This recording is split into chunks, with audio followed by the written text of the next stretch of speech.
જે રીતે માંડવી નગરપાલિકામાં 40%નો ખૂબ મોટો ભ્રષ્ટાચાર થવાની બૂમ ઉપડી છે. આજે જાત નિરીક્ષણ કરવા માટે રિવરફ્રન્ટ પર આવ્યા છે. જે ભદ્ર એન્ટરપ્રાઇઝનું કોન્ટ્રાક્ટનું કામ ચાલે છે. હજી 50% કામ થયું નથી.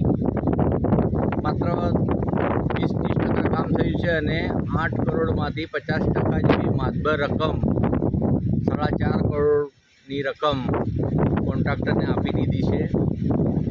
એટલા માટે તંત્ર, કોન્ટ્રાક્ટર અને ભાજપના આગેવાનોની મિલીભગતથી આ વ્યાપક પ્રમાણમાં ભ્રષ્ટાચાર ચાલે છે. આગળ જે એમાં પણ એવું જ હતું. માંડવી નગરપાલિકાની જે ટાંકી હતી પાણીના પીવાની, એમાં પણ 8.5 કરોડનો વ્યાપક પ્રમાણમાં ભ્રષ્ટાચાર હતો. આજે આ રિવરફ્રન્ટ જે ચાલે છે એમાં પણ ખૂબ મોટો ભ્રષ્ટાચાર થયો છે. એવી અમારા વિરોધ પક્ષના નેતા માન્ય પ્રમુખશ્રીની અરજીથી અમે આજે જાત નિરીક્ષણ કરવા આવ્યા છે.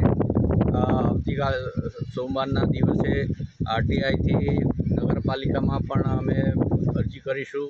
માન્ય કલેક્ટરશ્રીને પણ જાણ કરીશું અને કોણ જવાબદાર છે એની માહિતી રાખી એ જવાબદારો સામે કેવી રીતે પગલાં લે છે એ જોવું રહ્યું.